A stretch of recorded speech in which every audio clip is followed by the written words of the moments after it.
imagine, what will the Philippines look like for the next 6 years after this election? Will the next president make a better change for the country?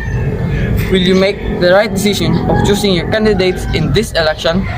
You must choose the next president that you think better for this country. The election are a welcome side of change. You will vote the leader that you think you can lead this country. With the help of the election process, citizens choose their representatives.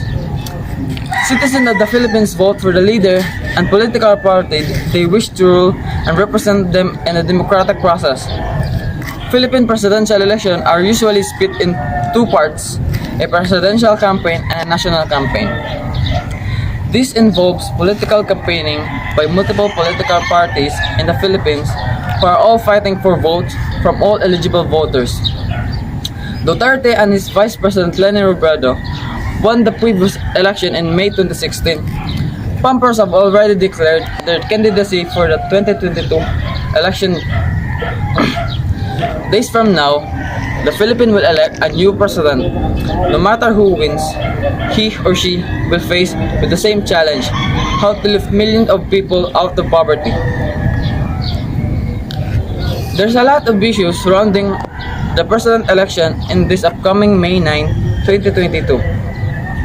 There are 4 critical issues that will surely affect the candidates in this election, given the economics, demographic, suspension, and information dynamics dissemination. This will rank in the order of importance and voter influence, whether positive or negative. First major factor will the state and future of the Philippine economy.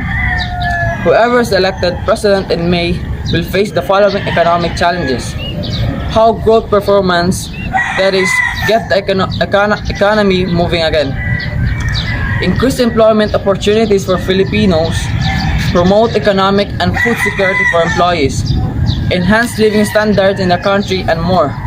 The present administration and party will negatively impacted by the Philippine weak economic condition in 2021 and 2022.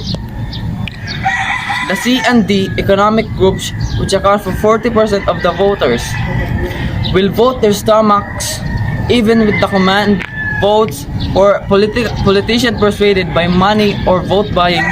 The votes will be fairly distributed. The second major factor will be the Chinese invasion on Philippine territory.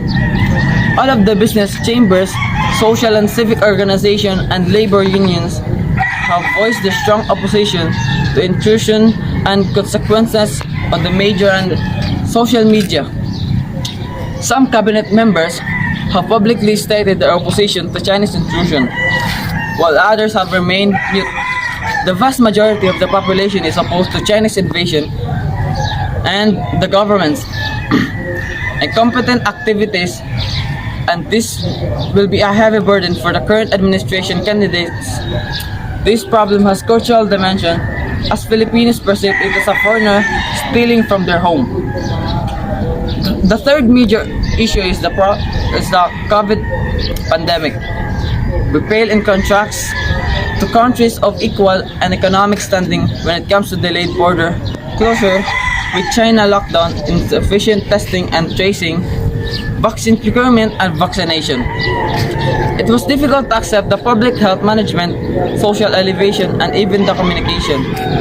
This will have an impact on both national and local candidate activities during the crisis. The illegal drug problem is the fourth issue. It is all out there unsolved. We have been dealing this for a very long time. Only the small fish are caught or killed, and some innocent victims are said to be involved with drug and killed because they are resisted when police are arresting. The big fish or big-time drug dealer or drug lords are big-time drug lords trade freely without worrying. Legalization, similar to what many countries are doing with marijuana, could be the long-term way to address this as a medical problem similar to alcoholism and smoking. The process of choosing the next president has already begun. Regardless of your political views, you probably have ideas about how that process could be improved. What will change over the next few years will depend to the new president of the Philippines this upcoming election. Filipinos have a clear idea of what they want from their government. They want a leader who are trustworthy, who care for out their responsibilities faithfully, and who have a strong sense of patriotism. While many of us have been hurting from the pandemic negative impacts over the last year, bright chance in front of us has a potential to transform the course of our country for the better. With the election upcoming in less than a week, let us begin utilizing our voice to effect the changes we want to see. Now, more than ever, is the moment to help build a nation. We must take initiative to get more involved in the democratic process of the country. Information is power. Know your facts before voting. Thank you.